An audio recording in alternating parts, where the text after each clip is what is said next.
This is an Apostrophe podcast production. You're soaking in it.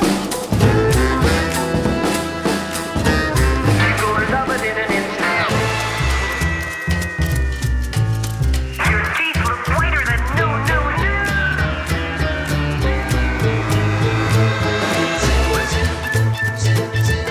You're not you when you're hungry. You're in good hands with Austin.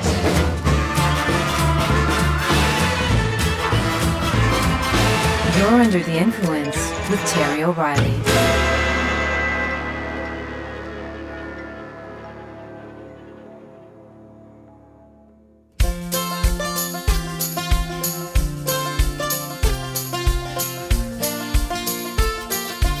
Dolly Parton is one of the most successful country artists of all time. Dolly also holds 3 Guinness World Records. She has the record for the most decades on the U.S. Billboard Hot Country Songs chart by a female performer, 7 decades and counting, amazing.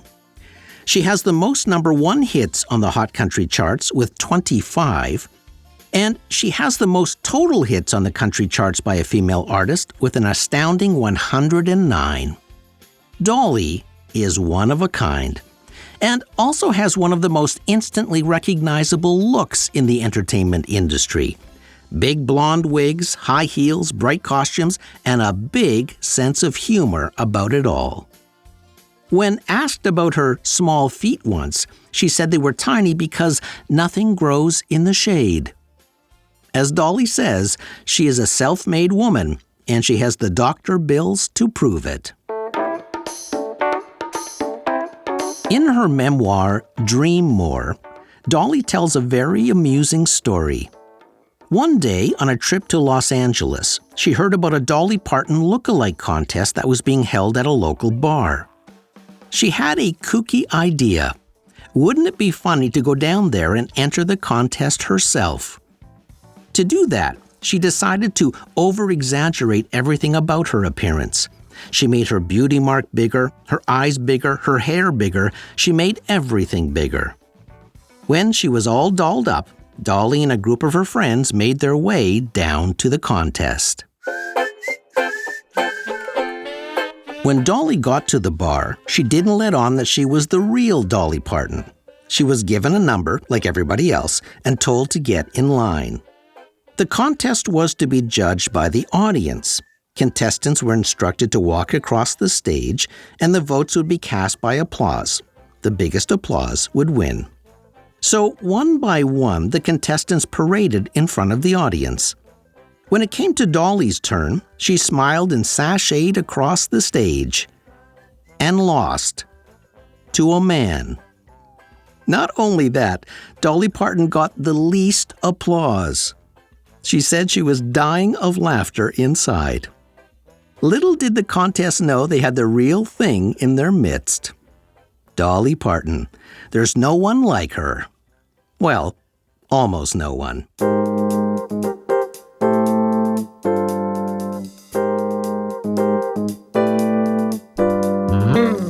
You never can tell with a contest. The marketing industry is famous for contests. They can be a great way to attract a lot of quick attention. They can create goodwill. Radio stations love contests when it comes time for ratings. And contests can be designed to help companies reach very specific strategic goals. You just have to hope the contest doesn't go sideways. You're under the influence.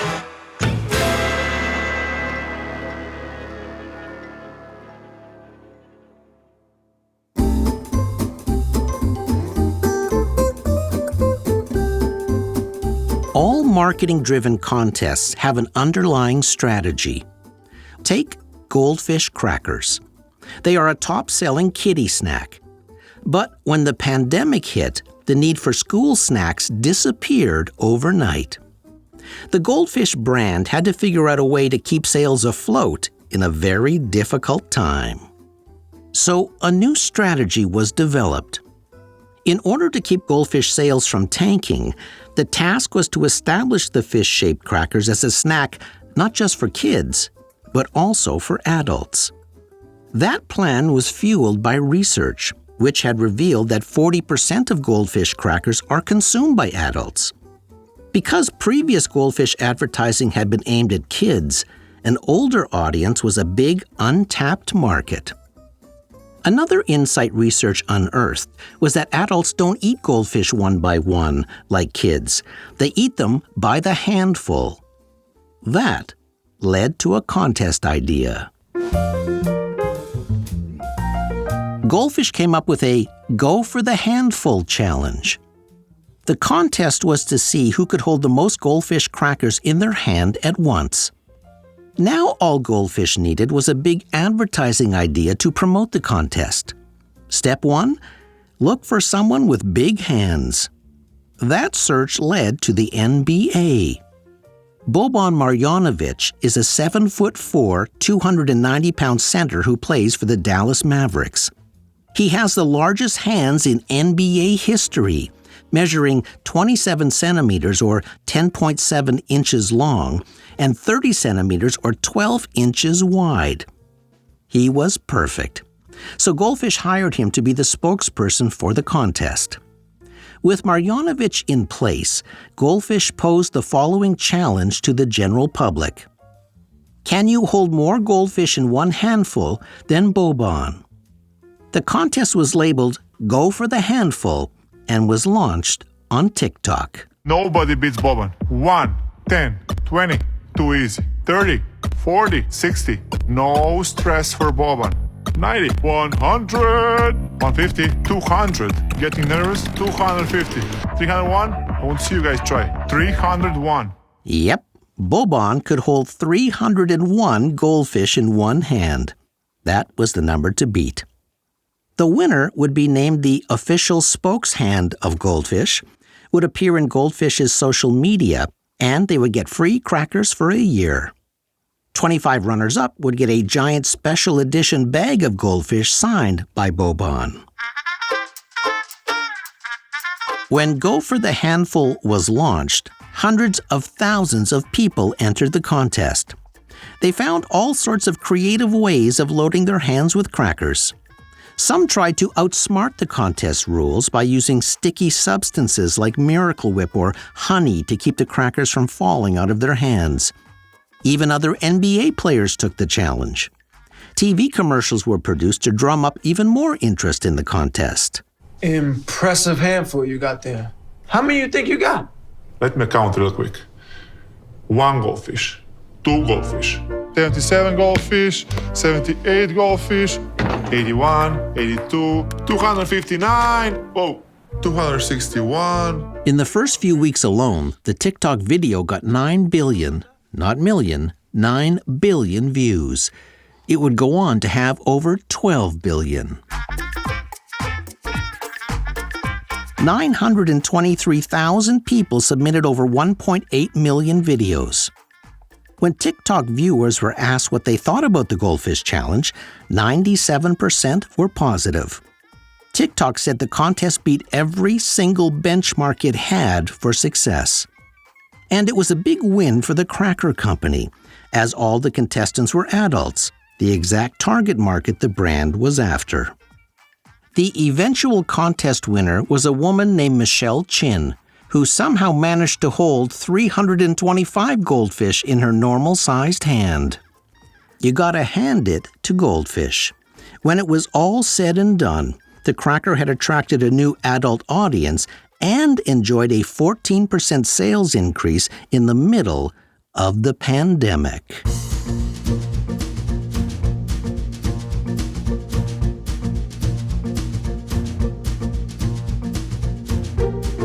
BMW in New Zealand staged an interesting contest recently. It was part contest, part April Fool's Day challenge. Here's what they did. A local BMW dealership ran a front-page newspaper ad in the New Zealand Herald. The headline said, April Fool's Day Special. The ad stated that the first person to show up at the dealership on April 1st with their current vehicle and the ad in hand would win a free BMW worth $50,000. The ad also said to ask for an employee named Tom. Now, if you saw an April Fool's ad like that on April Fool's Day, you would probably ignore it, right? Well, everybody did. Except one person. Her name was Tiana Marsh. She and a friend drove up to the dealership in her 15-year-old Nissan, walked into the showroom, and asked for Tom. Hi, how can I help? Are we looking for Tom? Yes, Tom. He'll be on the left, so if you just follow the path down, he'll be right with you. Okay. Great, thank you. When a salesperson named Tom appeared, Tiana Marsh handed him the newspaper ad. Tom asked if she had brought her car. Tiana said yes, her Nissan was parked outside. That's when Tom pulled a sheet off a brand new BMW and told Tiana she had just won it. Congratulations. You guys are the brand new owners of BMW. It was a reverse April Fool's Day joke. BMW had dared people to risk looking like a fool by showing up to the dealership to ask for a free car on April Fool's Day, and no one took them up on the challenge, except for one person. BMW received worldwide press for the ad, and Tiana Marsh drove away in her brand new car, sporting a license plate that said, "No Fool." Oh my God, we won a car! Sometimes contests go exceedingly well, and sometimes they exceedingly don't.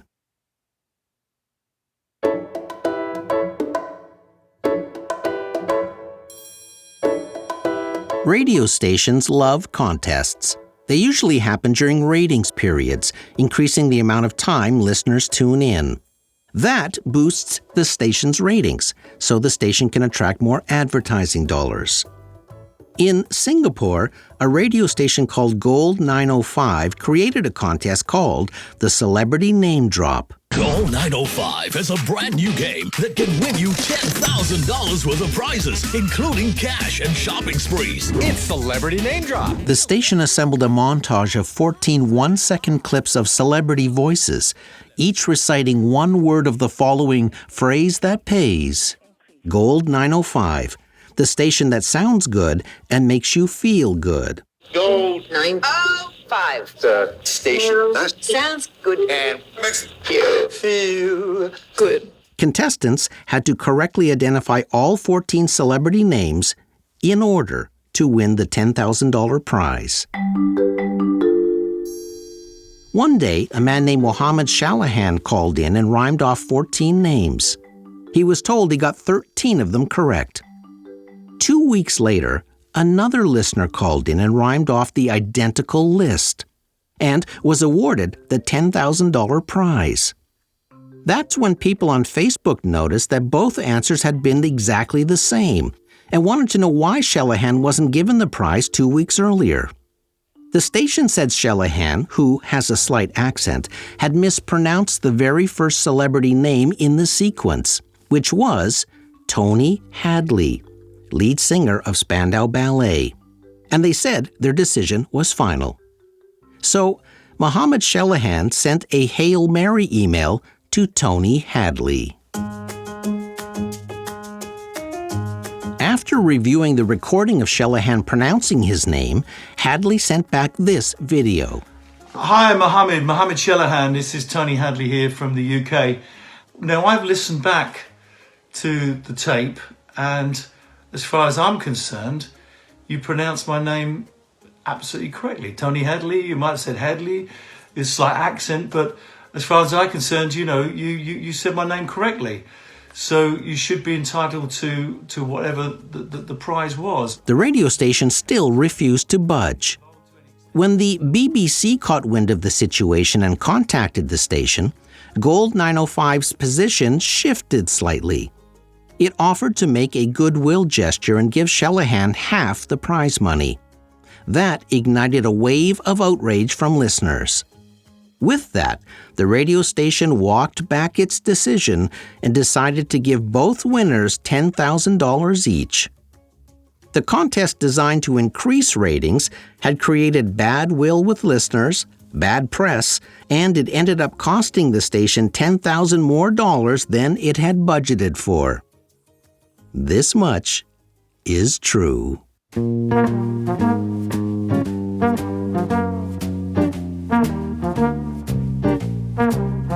Back in 2015, BC Ferries created a contest to name 3 new ships. The existing fleet was aging, as some vessels were more than 50 years old, and 3 new ones were being built at a cost of $165 million. BC Ferries decided to invite the public to help name the new ships. The CEO asked people to think creatively and offered 3 $500 ferry travel vouchers as prizes. It was good public relations. The contest rules were as follows. Names must be gender neutral and be easy to spell. Names should not be geography specific or reference an individual or event. Names should not contain words currently in use on existing ships like Spirit or Queen. And one more thing. The final naming decision would be left up to the company, not a public vote. As it turned out, BC Ferries would be very glad of that last stipulation. When the #NameTheShips deadline finally arrived, the good news was that over 7,100 entries were submitted, resulting in 21,000 name suggestions. The bad news? The contest coincided with recent ferry rate increases and various service disruptions. That made for some very disgruntled customers, which inspired the following name suggestions on the BC Ferries Facebook page. Spirit of the Wallet Sucker, Queen of No Other Choice, Spirit of Unfettered Capitalism, HMS Can't Afford, the SS Should Have Been a Bridge, and the memorable Floating Crapsicle. Some submitted names for each of the 3 ships, including Dewey, Cheatham, and Howe.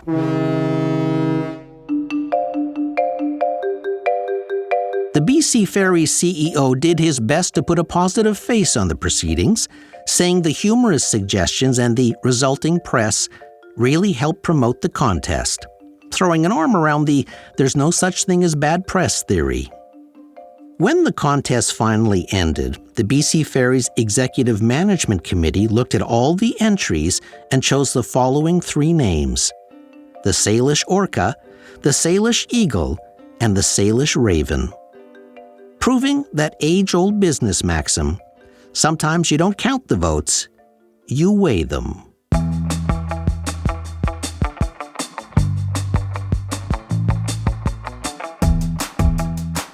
One day, Walmart teamed up with a product called Sheetz Brand Energy Strips to create a contest. The contest was designed to achieve 3 goals. 1, to generate goodwill. 2, promote Sheetz Energy Strips, which are caffeine-infused strips that melt on your tongue. And 3, get more likes from younger shoppers on local Walmart Facebook pages. Sheetz Energy Strips are endorsed by rapper Pitbull, so he was recruited to be the centerpiece of the promotion. The contest was simple. The Walmart location that gets the most Facebook likes would win a live Pitbull concert and meet and greet. Walmart was banking on leveraging Pitbull's large fan base to generate excitement for the contest. It was a good call. The contest attracted a lot of media attention. Everything was going great until the contest was hijacked. A Boston-based blogger started an Exile Pitbull hashtag. His goal? Send Pitbull to the most remote Walmart possible. So he encouraged his followers to like the Walmart location in Kodiak, Alaska. Suddenly, that quiet Walmart store started gaining 50 Facebook likes per minute. Once the total hit 35,000, it got the attention of ABC, CNN, NPR, and Time magazine. Kodiak, Alaska has a population of 5,581. The only way to get there is by ship or small plane. The likes hit 40,000. Meanwhile, loyal Pitbull fans tried to counter the mounting likes with their own hashtag, #KeepPitbull305. 305 being the area code for Miami, Florida, Pitbull's hometown. But the Miami Walmarts garnered less than 1,000 votes. Kodiak, Alaska was closing in on 50,000. Halfway through the contest period, Pitbull tweeted, "I hear there's bear repellent in Kodiak, Alaska." He clearly had a sense of humor about where this contest was heading, and he doubled down on his promise to perform at whatever location received the most votes. When the final votes were tallied, Kodiak, Alaska had amassed over 70,000. No other Walmart location even came close. So Pitbull packed his bags and headed north to Alaska. Pitbull not only packed his bags for the trip, he packed the prankster too, the guy who had started the Exile Pitbull hashtag and even paid for his trip. When Pitbull's private jet landed, it looked like the entire city came out to welcome the rapper. People raved about the concert. Pitbull met with fans, visited the local Walmart, and was given the key to the city by the mayor. At the end of the day, Sheetz Energy Strips got the promotion it was looking for, local Walmarts got thousands of new likes on their Facebook pages, Kodiak, Alaska got a concert they never thought was possible, and Pitbull got a lot of respect for not backing out. The contest that could have gone south by going north ended up being a huge success.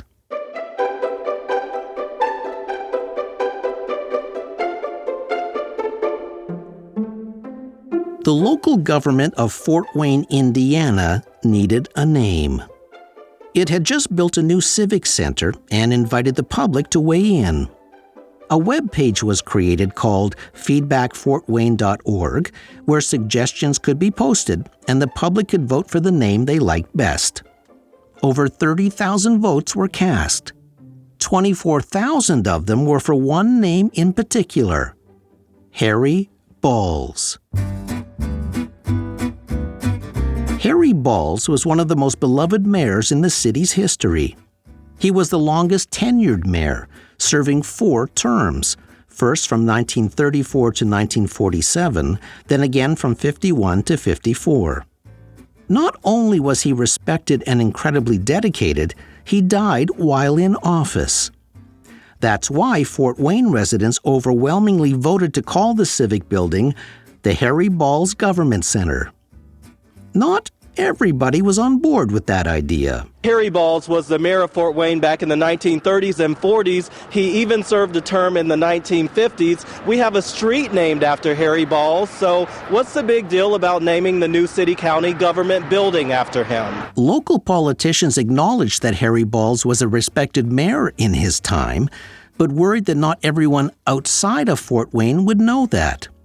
They feared naming the building after Mayor Baals would make Fort Wayne the butt of endless late-night television jokes. But supporters of Harry Baals argued the mayor was an important part of the city's history, and it was unfair he shouldn't be recognized simply because his name made some people snicker. Harry Baals' great-grandnephew, Jim Baals, agreed. I feel that it'd be an honor to have the building named after him. And so many people have voted for it, I say let the people have the say. In the end, the citizens of Fort Wayne, Indiana, were ignored. Like the BC Ferries naming competition, the final decision was left up to City Council, not the vote tally. When the official ribbon was cut, the new building was christened Citizen Square. Harry Baals had received 24,000 votes. Citizen Square received 5.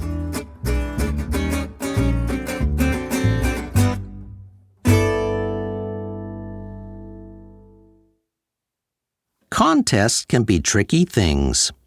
Sometimes they can be a smart business strategy, and other times it's easy to lose control of the proceedings. While the pandemic created a big sales problem for Goldfish crackers, a fun contest rescued the brand by attracting an older buyer. BMW created a dare on April Fool's Day that almost everyone ignored and generated goodwill media coverage right around the world. In the other column, a contest can get hairy pretty quickly. Bad press almost sunk the BC Ferries contest before it got going. And even a company as powerful as Walmart lost control of its promotion to pranksters. While they're meant to be fun, contests can turn into a contest of wills between organizers and the public.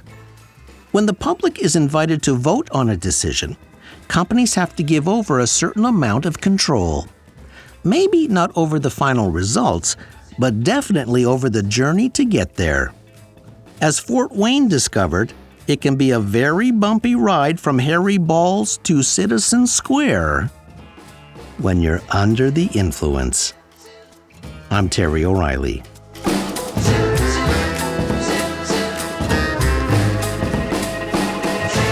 This episode was recorded in the Terrestream Mobile Recording Studio. Producer, Debbie O'Reilly. Sound engineer, Jeff Devine. Research, Jillian Gora. Under the Influence theme by Ari Posner and Ian Lefevre. Tunage provided by APM Music. Follow me on social at Terry O Influence. This is Season 12. If you like this episode, you might also enjoy A Prize in Every Box, Premiums, Toys, and Box Tops. Season 2, Episode 2. You'll find it in our archives. You can also find our podcasts on the new Apostrophe YouTube channel. And if you think there are too many ads in a show about advertising, your vote has been counted. You can now listen to our podcasts ad-free on Amazon Music. See you next time. Fun fact! Years after Harry Baals was gone, his family changed the pronunciation of their last name to Baals. I guess it bailed them out of some hairy situations.